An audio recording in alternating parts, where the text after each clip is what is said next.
Peace and Conflict Resolution Association, or IPCRA, part of Ikatan Duta Budaya dan Pariwisata Indonesia, Korps Protokoler Universitas Pajajaran, and many more. In professional background, he is experienced in regional marketing communication officer at Wall Street English, account manager at Telkomsel, and currently active as founder and head coach of advancepro.id. So without further ado, I would like to welcome our wondrous speaker, Mas Adri Deliardi. Time and screen are yours. Thank you, Angga, for these opportunities. And of course, thank you, ALSA Undip, for this opportunity for me to be a part of your event today. Okay, can you hear my voice, everyone? Is it clear? Yes, clearly. Okay, so I don't need to touch my microphone, yeah?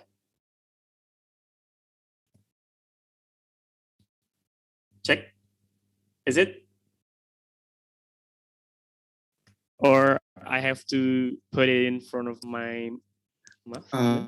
Both are clear. Okay, both are clear. Then no need to. Okay, so today, everyone, as we have already noted, we are going to talk about the preparation of Ielts test. I was about to say afternoon. It's just 11:30 right now. Okay. Let me share my screen first. And of course, later today, we're also going to try a little bit of IELTS test for everyone. So don't forget to prepare your piece of paper, pencil, or pen, or whatsoever for the workshop. Okay.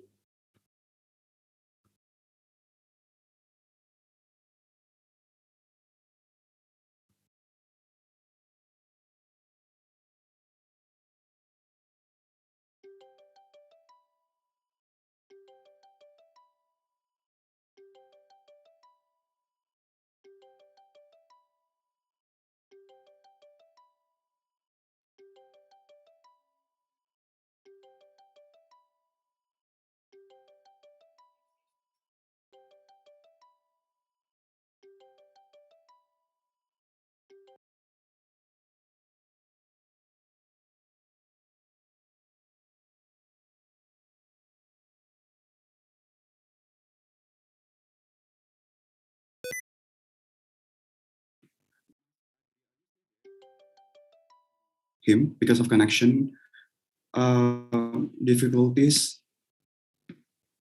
But as what we heard from him himself, that today's we are going to talk about IELTS itself, and also we will be talking about how important IELTS is, and also we will conduct some kind of tests on how IELTS going to be in real life, and also how you have to prepare for your IELTS yourself. So while we are waiting for Mas Adri to come back,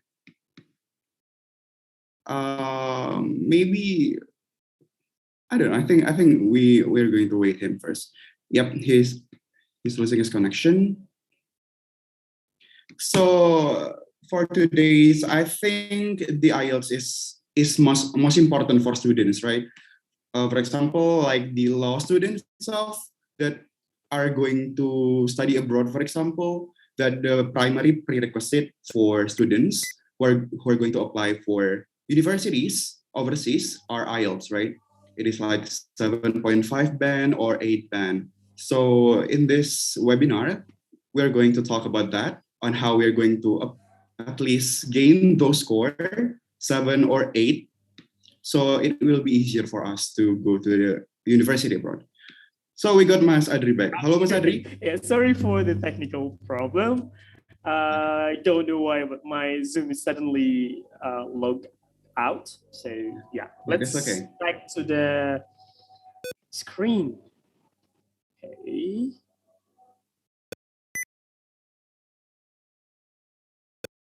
Talk about getting ready for your IELTS test. And is it? Wait.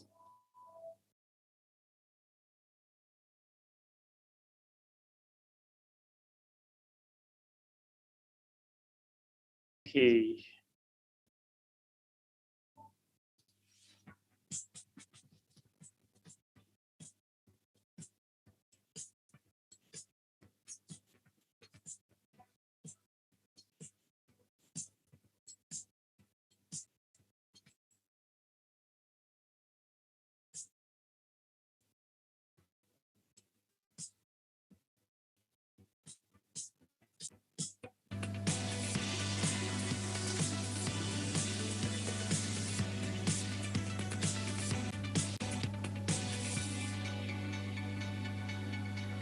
All right, that's a brief information about Advanced Pro. Advanced Pro is actually one of the soft skills and hard skills classes that you can choose to if you are going to improve your personal value. So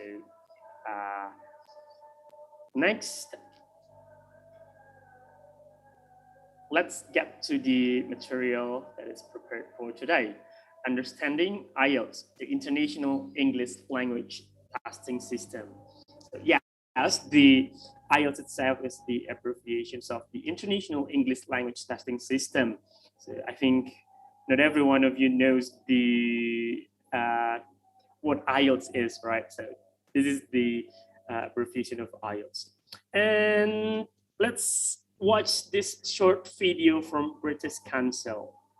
The first time I heard about IELTS was maybe 4 years ago, because I was looking for something that would certificate my level of English.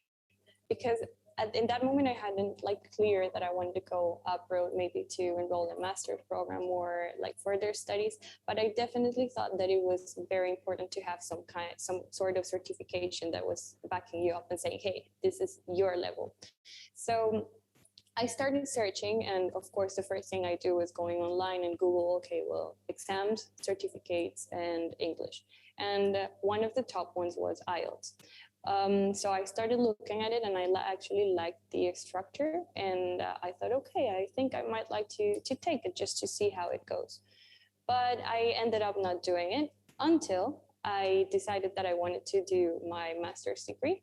And then that was the breaking point where I said, okay, I actually need it, because the university where I was applying, and actually most of the universities that are having different programs, they ask it as a requirement for you to be able to apply and then to enroll. So it's just fundamental. Okay, so basically IELTS is divided into two types, right? The first type is IELTS for academic purpose, and the second type is IELTS for general training. But most of us, of course, will be taken, if we are applying for an IELTS test, we are going to take the academic one, right? This is related with the purpose of why that we are, well, one of the purposes actually to apply for the next level of study. Of course, if it is not abroad, there are also a lot of other choices of international classes in Indonesia that is actually require IELTS scores. So not only for studying abroad, but mostly for studying abroad. And of course, the second one is to work in an international environment, right? Most of us are wondering how it feels to work in an international environment where the employees are mixed, not only Indonesian, but also with some foreigners involved in the working field, so that English is actually required to be used as a daily language in your workplace.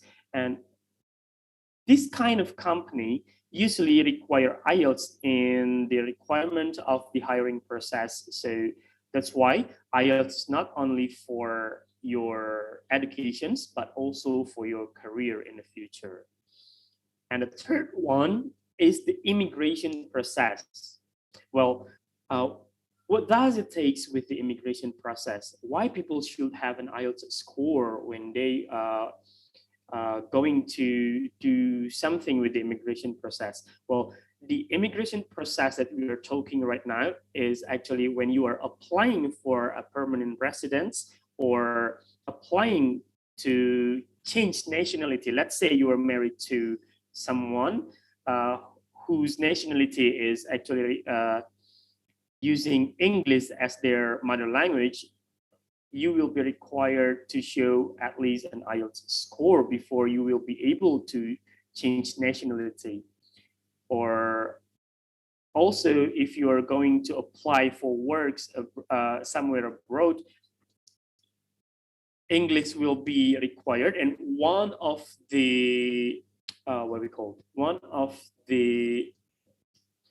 requirement will be your certification in English, and you can use IELTS for that purpose. Okay, let's watch another video from British Council. In the future, I would like to work in the field of film and animation, and a lot of that happens in America, so I would need the skills for English. I needed an English qualification for my master degree, and I decided to have my master degree in the UK. So because it's like the passport to every institution. For candidates, IELTS is a true endorsement of their language ability and gives greater professional and academic mobility. I understand it is in collaboration by the University of Cambridge, one of the most prestigious universities in the world. So I have no doubt about its credibility. It's globally recognized. So if you want to go to Australia, if you want to go to Canada, the IELTS will take you there as well. It's not just in the UK. But it is accepted everywhere around the world. It is accepted by universities, government agencies, other institutions. Uniquely, IELTS tests English conversation skills through a face-to-face speaking test, which means that candidates are assessed by having a conversation with a... I feel better with the speaking part, that I can speak with someone and not with a computer. Good test center coverage, personal contact for speaking tests, excellent customer service, friendly test center staff, tests for all abilities, all make IELTS the best choice for you. More people go more places with IELTS.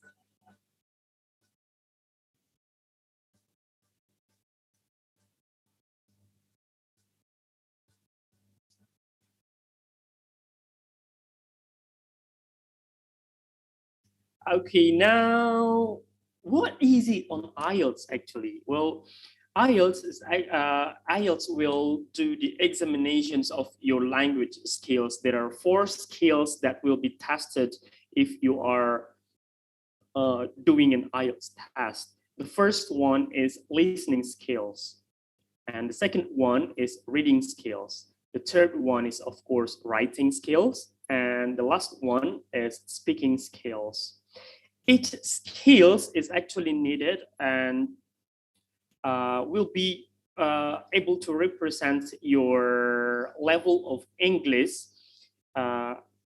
And if I can tell which part of this test is the most difficult one, well, I cannot answer the questions because this test is kind of tricky. It's not about the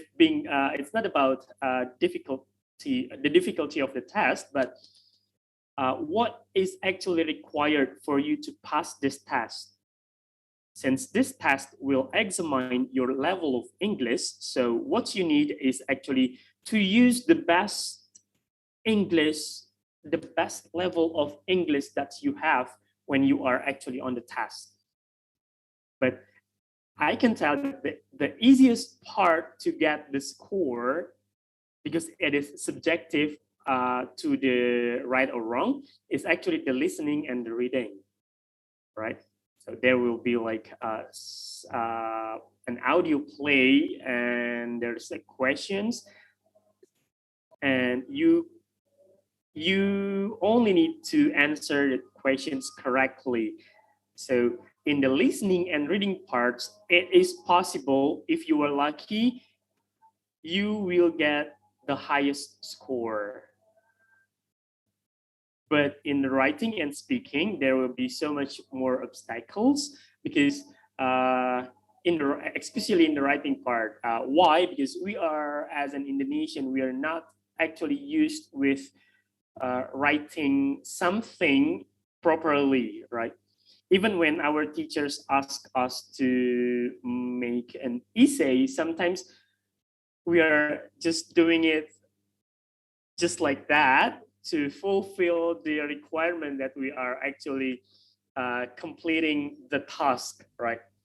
Meanwhile, on IELTS, it is required for you to use the most advanced language feature that you can to be written on your answer sheet, right? And the speaking, well, the video previously told you that this when you are doing an IELTS test, the speaking part will be, you will be speaking with a real human being, just like this, face to face. Even when you are doing an online IELTS exam, you will still be doing the speaking test face to face with the examiner, not with a computer. So it is not the computer that will examine your speaking.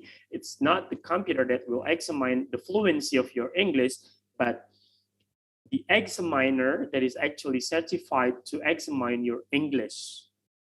So this is, well, if you like to speak, of course, speaking is not going to be an issue for you.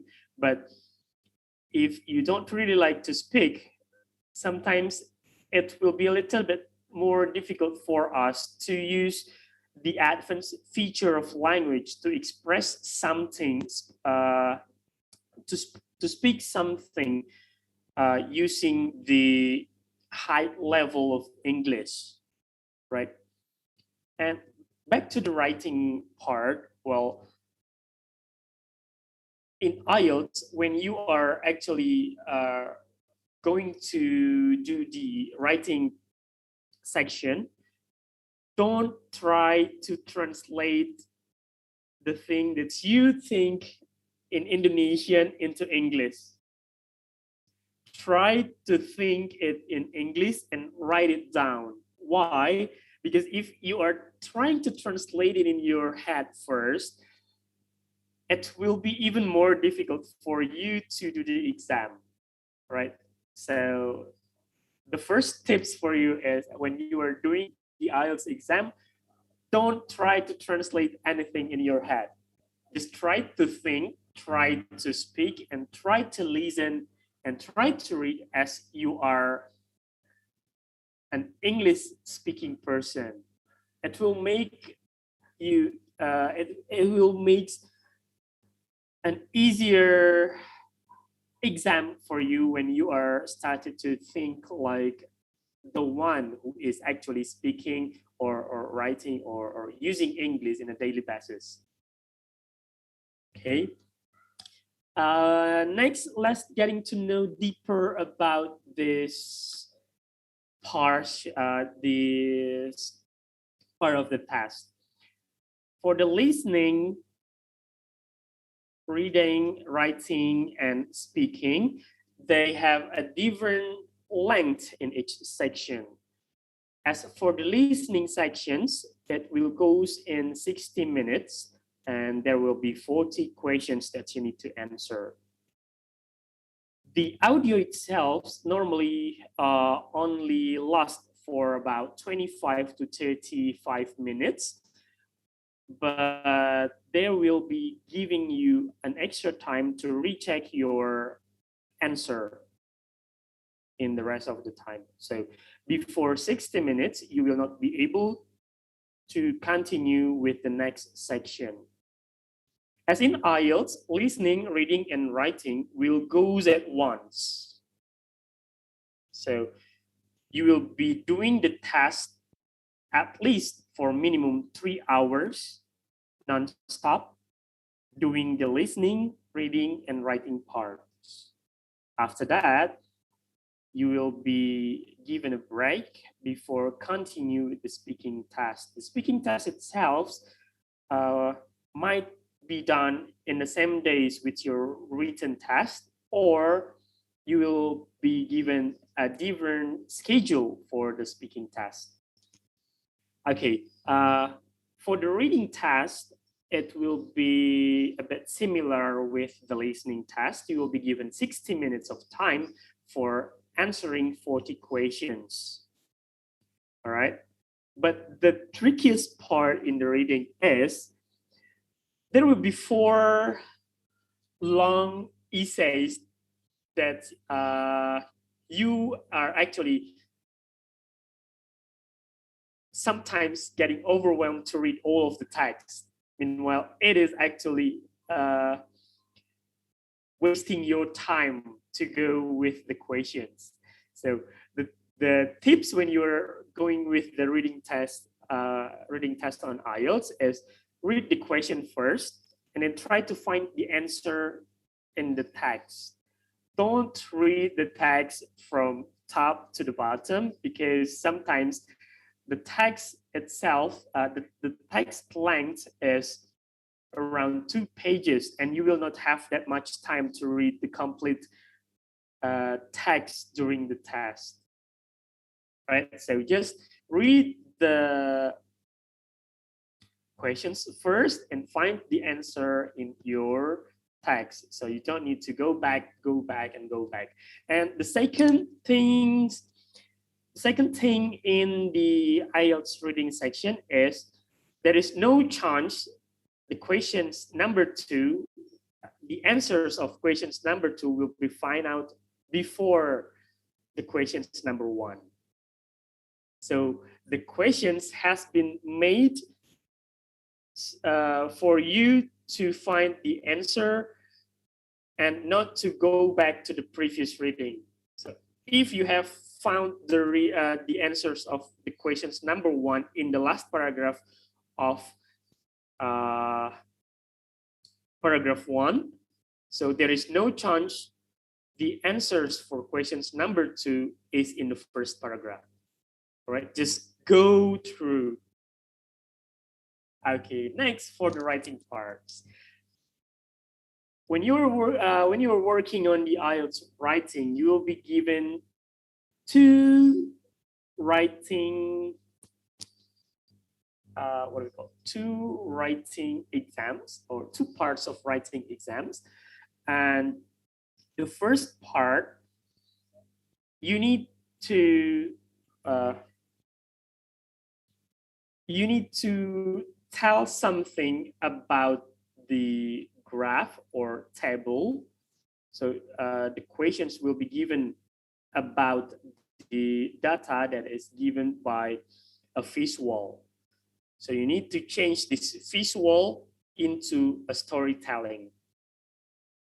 All right. Meanwhile, in the second part, they will examine your writing and giving your opinion about something. They will give you a theme, and you will be making a longer paragraph, a longer essays to express what do you think about that certain topics, and what is your opinion, and also giving the conclusion about your thoughts of that certain topics. And the last part is speaking. IELTS speaking test will only last for about 12 to 15 minutes. And you will be examined in 3 parts of test.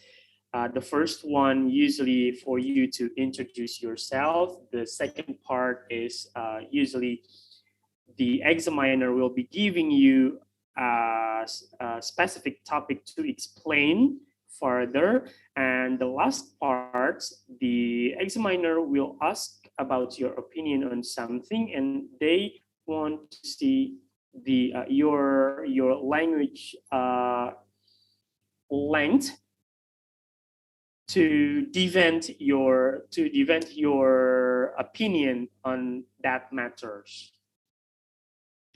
Okay, next, this is the scoring system of IELTS test. The overall scores or the partial scores is in between 0 until 9, but you will only get 0 if you are not doing the test, right? And you will get 9 only if you are able to show language proficiency similar to the native.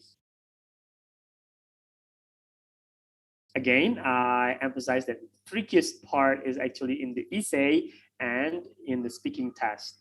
Well, it is not impossible for you to get 9 in writing test and speaking test, but of course, you will need to show the capacity or the level of English that is actually very high, similar to the native, right? Normally, Indonesian are trying to get at least 6.0 on the IELTS scores, but of course, it is again depend on the purpose of your IELTS exam and the requirement of your goals. Let's say one of the university that you are pursuing is actually require 7.0 on IELTS. So there is no chance for you to get a lower score than 7.0 in overall scores to get into that university. But the thing is, on IELTS, they separate each scores. Let's say you get 9 on the listening test and then 9 for the reading test, and you get 6 in the writing test, and then you got another 6 in the speaking test. So you get 9 plus 9 plus 6 plus 6. It will be around 30, if I'm not mistaken, right? 30 divided to 4. So your overall scores is 30 divided into 9 and into 4 is about 7.5. So you pass, right? You pass the requirement to get into the university, even though your essays is only 6, even though your speaking test is only 6, so long as your listening and reading section got 9. So you need to know how to, this is actually the strategy. If you think that you are weak in writing, get a higher scores in the other section. So it is possible for you to do like that, right? Meanwhile, for the listening and academic writing, academic reading, the scores will be like this. There will be 40 questions, right? Normally, we can answer around, if with our intermediate English, let's say, we will be able to answer around 25 to 35 correct answers. But if your English is more advanced, it is so much possible for you to correct in all 40 questions and get 9. Okay, it is well the same way with the academic reading. So if your answer, if your correct answer is around 25 until 28, your band score in reading is only 6.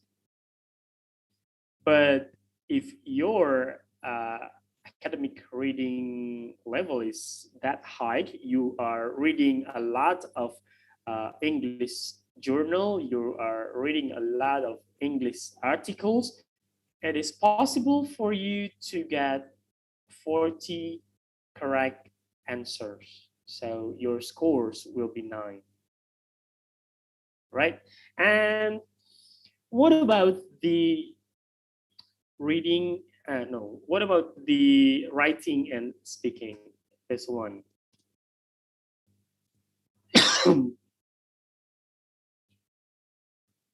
In the writing section, they will examine, they will give you a scores according to the task achievement and then the coherence and cohesions of your writings and the lexical resources and the grammatical range and accuracy.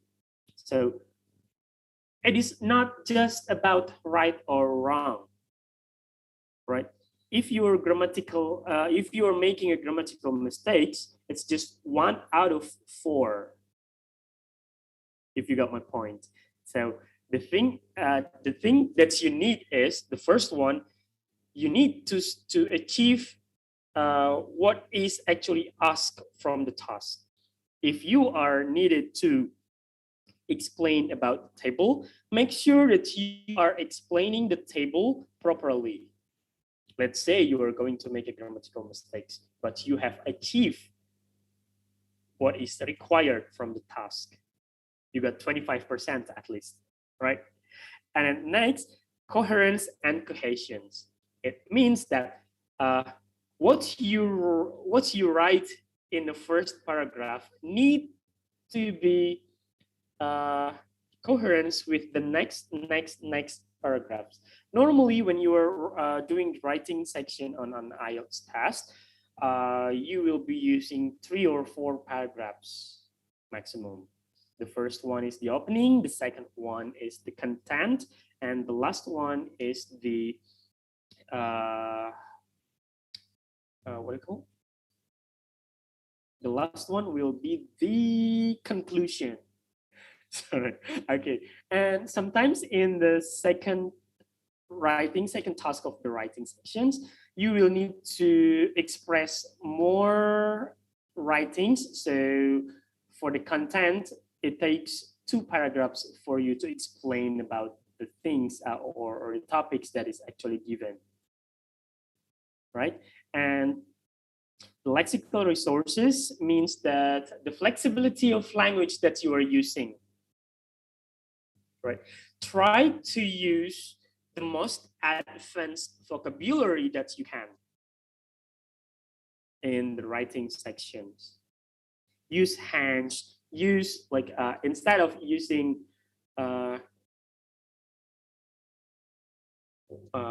can you give me a short basic what do you call it? Short basic sentence? Maybe Angga, do you have something? I will try to make it more advanced. I want to eat a banana. I want to eat a banana. Okay, maybe this will be overrated, but I will try to make this a little bit advanced. I will. Currently, I'm starving, and I would like to have tropical fruits that is actually peeled off before you eat it. So, how does it sound?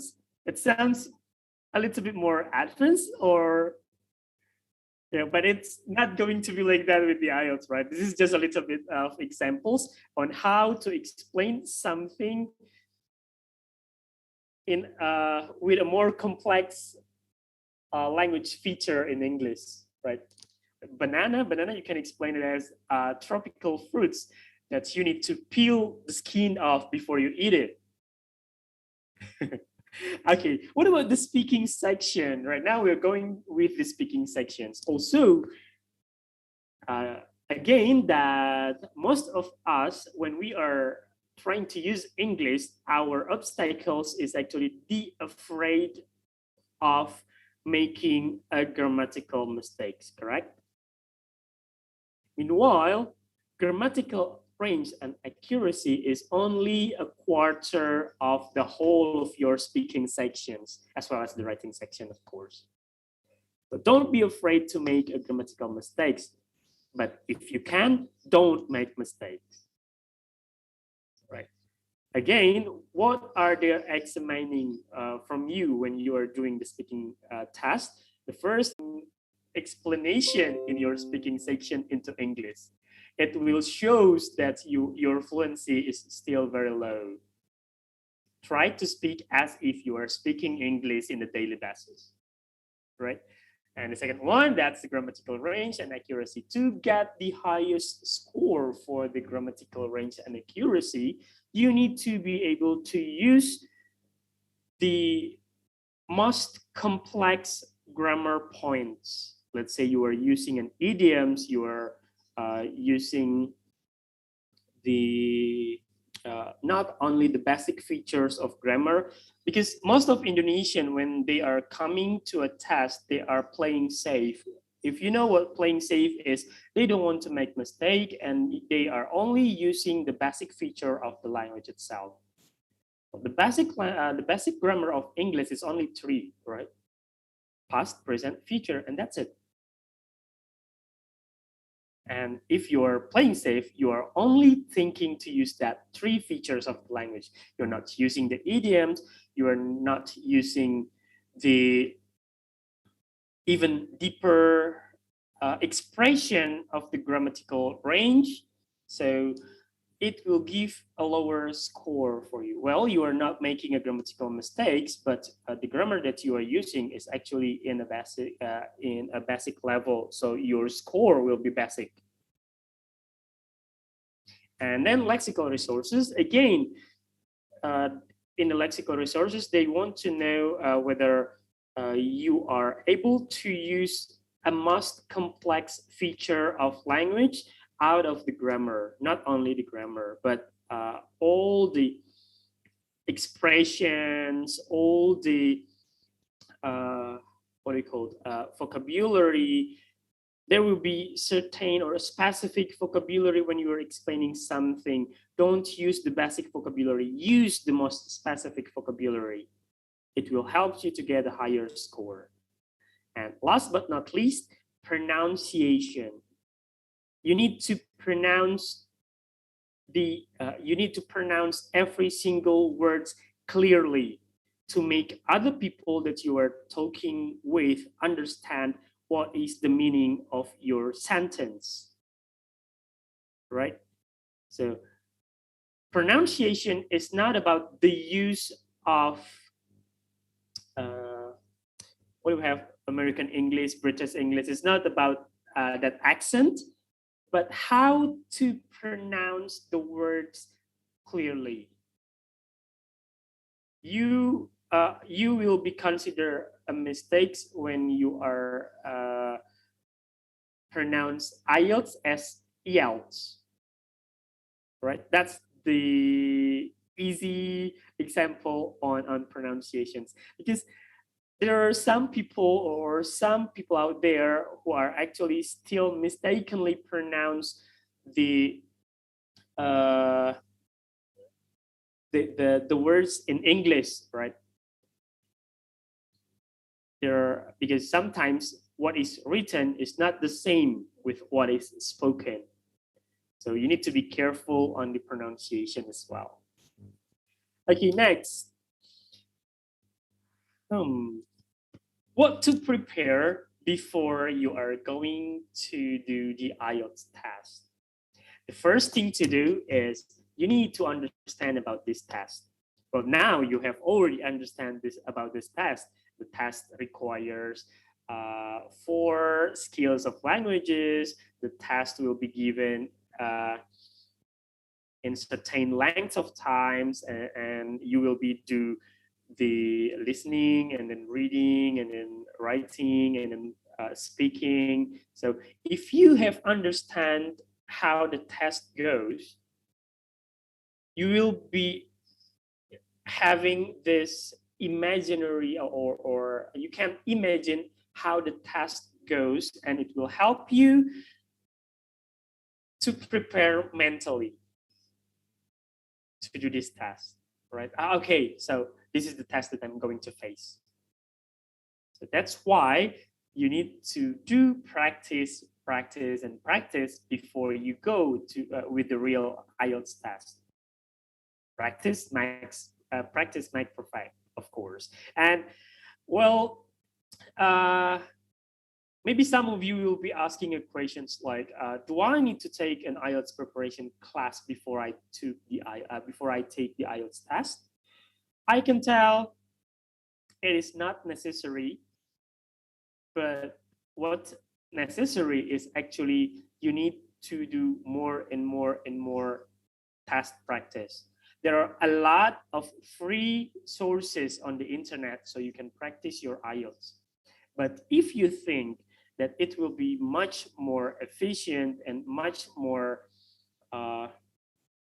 reliable for you to take any IELTS preparation class, please, you can take one of any IELTS preparation class, because well, I can tell that most of the IELTS preparation class will give you more and more and more examination practice only.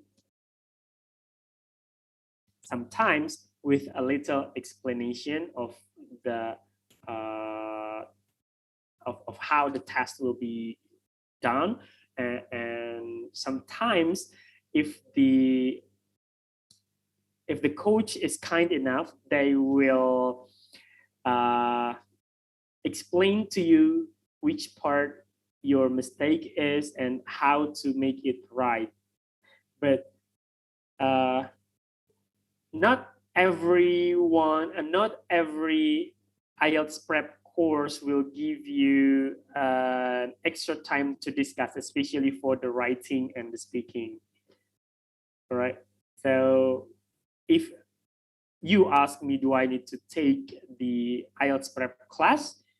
It is not necessary, but make sure that you are trained. You are practiced well enough before you are doing the test. Right?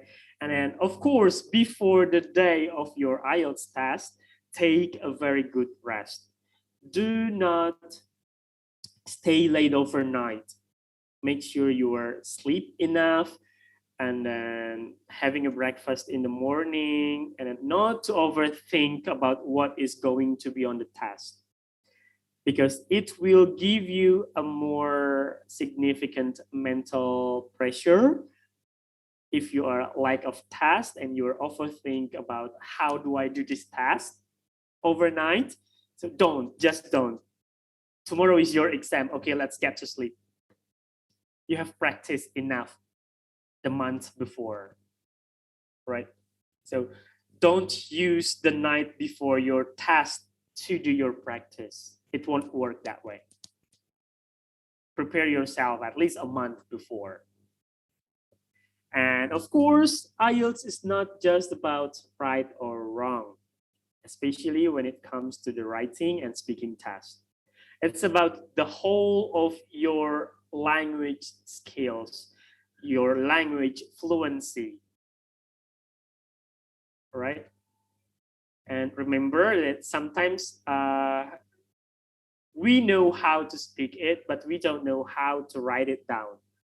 Or we know how to read it, but we don't know how to pronounce it well. So remember about that issue.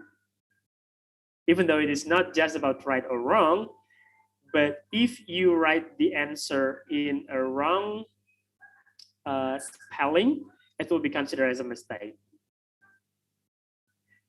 Okay. And of course, when you are already in the test, what you need to be aware is about the time. It feels like, okay, I have a lot of time with this 60 minutes given for doing each section of the test. Trust me, when you are doing the test, 60 minutes went as fast as the jet plane.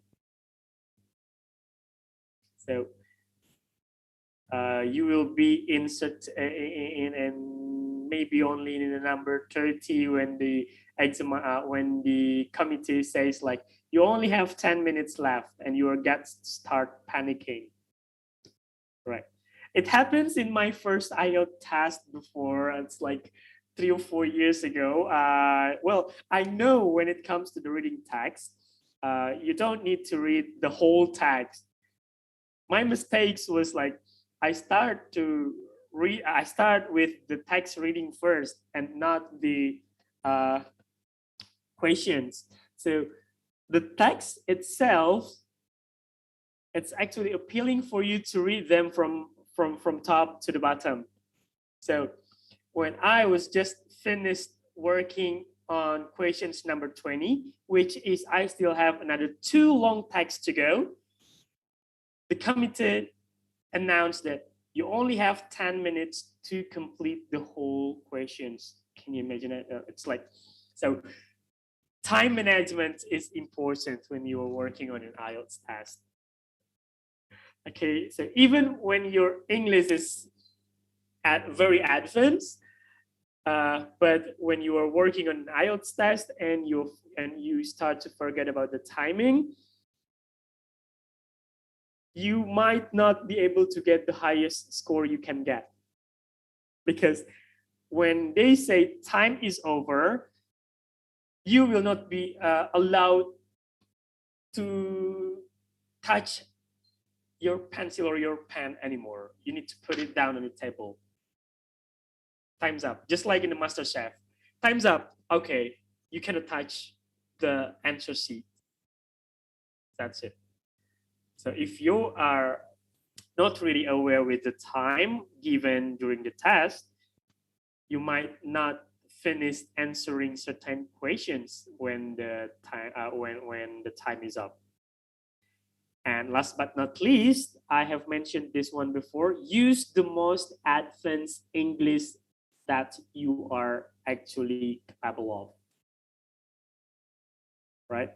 Don't use the basic.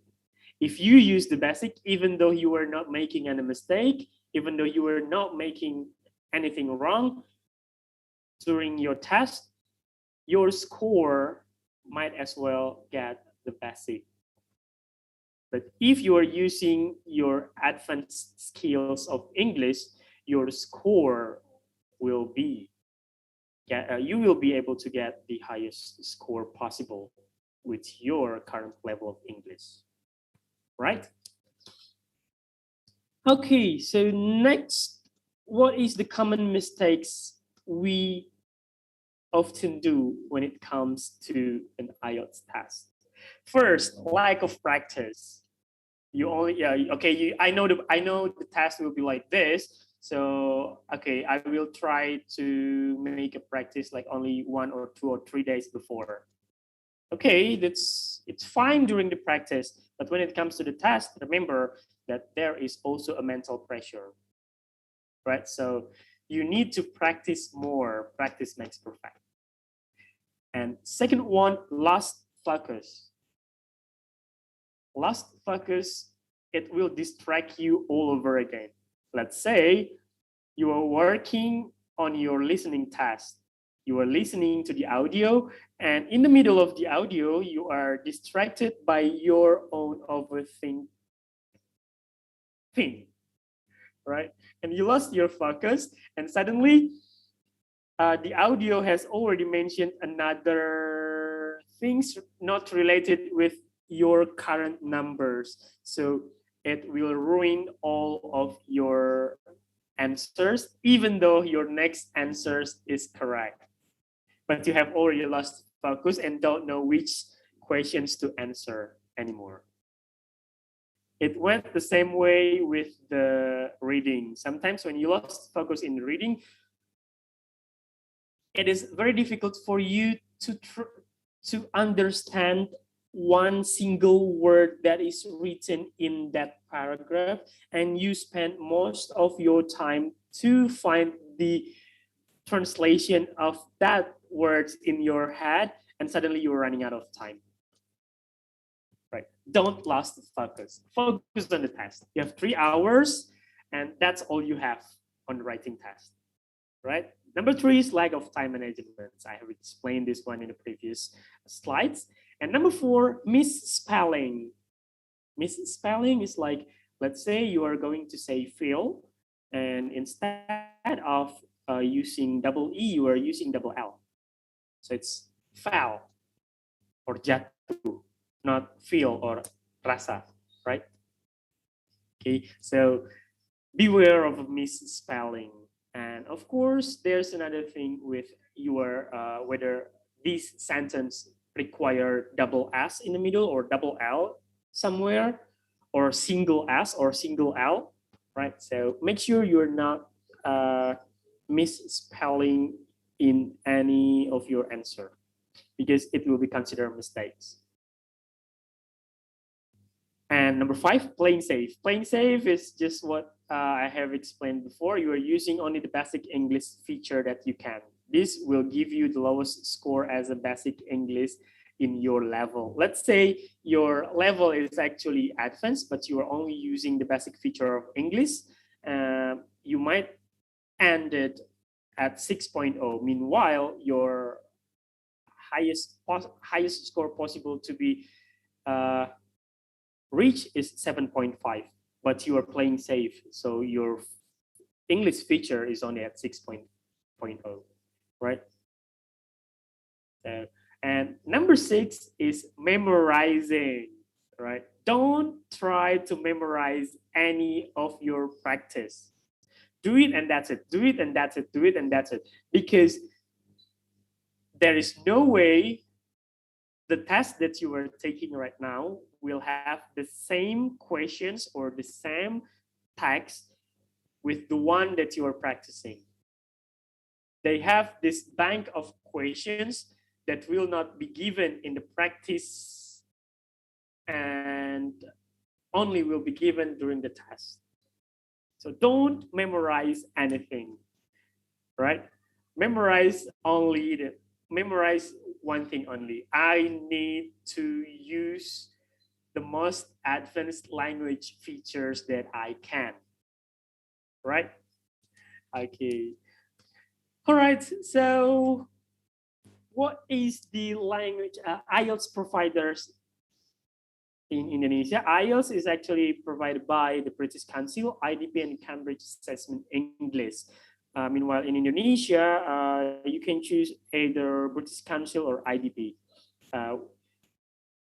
For the registrations, everything will be done online, so you can access to the website of British Council and IDP and choose IELTS and choose to register for IELTS. And then you need to fill the registration form right there, and choose the schedule of your IELTS test, as well as the city that you will be taking the IELTS test, right? And after that, you're gonna need to make the payment and then submit the proof of your payment. And voila, you will get an email that you have already signed up for an IELTS test. And don't forget to come at least 30 minutes before the test. All right, so I think that's for the, well, we still have a long day to go, and that's for the presentations this morning. Okay, I will give it back to Angga. Okay, thank you so much, Mas Adri, for the presentation. It was amazing, actually, amazing sharing from Mas Adri Diliardi.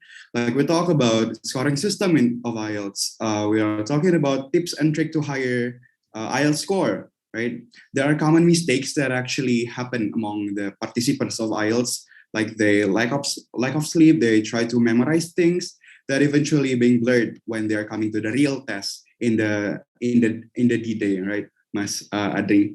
Yes. So I bet there must be questions appeared among our participants today, Mas Adri, and for that I will open question and answer session for now. For the first one, for the first term, I will open 3 questions, and for the participants who have questions and want to ask directly to Mas Adri, could directly just raise your hand and open your mic and just throw your questions. Give your questions to Mas Adri, and Mas Adri can answer the questions directly. So we are I'm going to open the session. So for anyone who have questions, can just raise your hand first. While we're waiting for the participants to ask questions, Adri, actually, me myself have a question about IELTS, if I may. Okay.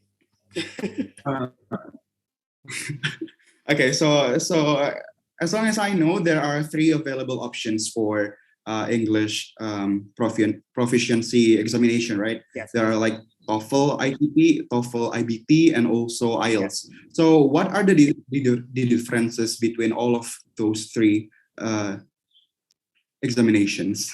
Okay, I've tried TOEFL IBT paper-based, and I've tried IELTS, but I haven't tried the TOEFL IBT. Well, meanwhile, for TOEFL and IELTS, I think the test is actually somehow similar. It's examining your English, but the difference is on IELTS, you will not find any multiple questions answer for each questions. Meanwhile, on TOEFL test, the questions has a multiple choices of answer. So it might so when you're taking a TOEFL test, you might as well, you don't know the answer, but you answer it correctly. But with IELTS, if you don't know the answer, there is no way you can answer it correctly.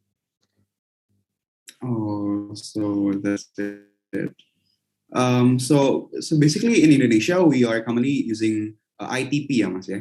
If I'm not mistaken. The paper-based one, not the internet-based one. Yeah, true. But, so some of the TOEFL provider has already used the TOEFL IBT as an option as well. And the scoring system is quite different between the TOEFL IBT and TOEFL ITP. TOEFL in a TOEFL ITP, you can, this is the most familiar one because you can get a score as much as like 500, 600 something. But with TOEFL IBT, the scores like 90, 100, 110. Scoring system is different. Okay, the scoring system is different, but if I'm not mistaken, again, there are like conversion. Like if you got 550 in TOEFL ITP, it equals to 6, for example, in TOEFL in IELTS. Is that correct? There is actually a comparison between scores, but I don't think it is as much as accurate. But it's just to compare that if you are actually getting, well, I will use an example, a different example. Back then, when my TOEFL score was only 575, it was supposed to be equal with the IELTS of 6, or if I'm not mistaken, 6. And turned out when we took IELTS, the score might be higher or lower than 6. So it's just a comparisons, and it cannot be used as the real data. If my TOEFL scores is 600, my IELTS score will be 7.5. No, it doesn't go that way. Okay, so there's actually no official conversion for both tests, ya, Mas, ya? It's just okay, but give you what do we call it? To give you a little a glance of what do we say? I forgot. It will give you a little description of how much scores that you can get if you took the other test. I see. So it's more like motivating the other people to take another test, isn't it? So, Mas, we actually have one person who want to ask a question, Josia Pedro. You can directly unmute Josia. Okay, permission to speak. So the question is, how important IELTS for study abroad if we have an ability for daily conversation? That's all. Thank you. Sorry? The last. So the question is, how important IELTS for study abroad if you have an ability for daily conversation? Thank you. the thing is, if you are able to speak English, but you are not living in an English-speaking country, you still need a document to prove your level of English.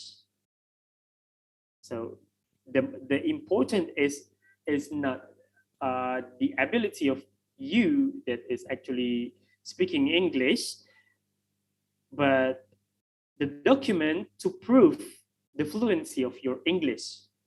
So, however, since we are living in Indonesia and our mother tongue language is not English, a document to prove that our English proficiency is at certain level is required. No, not even one university abroad will accept you without a doubt if you cannot submit the proof of your language proficiency. So either way, you need to take the required score to prove your language proficiency.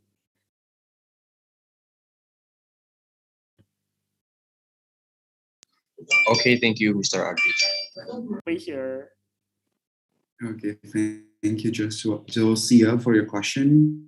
How important is IELTS for study abroad? So, as long as I know as well, there is like another like companies, especially international companies that require IELTS as their prerequisite as well, right, Mas? Exactly. Okay. I think that is how important English is at the moment, like how you actually have to connect with other people from all around the world using English. And you have to certify yourself and prove yourself that you are able to speak English by the IELTS scoring system, right, Mas? Okay, like Josia said, like you have the fluency or the ability to speak English, but you are not certified yet. So it will be useless. Yes. Like you will your not document be will proven. go to a trust. Yeah. Your document will go to a trust because you cannot prove your proficiency level of English. So they will not continue with your application normally, unless you state that the document will be submitted separately later. And if you state that way, sometimes they will ask the date that you will be taking your test. Okay. Yeah, I also heard that in some universities, if you're not yet achieve the standard score of IELTS, you are required to retake the test once you are accepted in the university. Is that correct? Depends on the university. Okay, sometimes if your score is not meet the requirement, if your score doesn't meet the requirement of the university, you will be simply not accepted. But in some university, they will give you a chance to. But most of the universities, they will not give you a chance. If your score doesn't meet the requirement, there are a lot of 1,000 other applicants for them to follow up. Yeah. So it is also determined by the university's policies as well. Yeah. Okay, there's another question from Dennis. Dennis, if you want to ask the question, you can directly unmute yourself. Please, Dennis. Okay, hello, good morning, Mr. Andri. I hope I have a little question regarding IELTS. So what I want to ask you is that, wait, I'm sorry, but am I audible? Am I clear? Yes. Oh, okay. What my question is, what would be the best approach that a newbie, let's say I'm a newbie, I wanted to, ace or like have a great score for my IELTS. So what is the best approach that I should do as the first step in order to do that? I guess that's all. Thank you. All right. The first step, if you're a newbie, let's say, I don't know, this newbie is actually can speak English or no. So the first thing to do is to learn your English, to improve your English skills. Why? Because IELTS test is expensive. It's about 3 million rupiah per test. So if you fail in one test, you need to take another one just to meet the requirement of your of the campus that you are applying to, or the office that you are applying to as well. So the first one is make sure your English is testable. What I'm saying with testable is like, well, when you are going to choose to apply to certain university or offices, you already know the requirement of their English proficiency. Let's say it requires you to have 7.0 in overall IELTS scores with 6.0 in writing. So what you need to do at the very first time is to make sure if your English skills is there already. How? Learn English. Speak English in a daily. Speak English daily with your friends. Read articles in English every day, 10 minutes. 1 or 2 articles is enough to improve your readings, to improve your listening, to improve your speaking skills, improve your English. That's the very first step you need to do before, if you are a newbie and you want to take an IELTS test. Because if your English is not there, you're just wasting money. You're doing the test, you cannot understand how the test goes, you cannot understand what kind of question is actually given during the test, and you got a very low score. Let's say you get 4.5, if your certificate is useless. There's no way to use a 4.5 overall IELTS scores to apply anywhere. Not even in the local university, I guess.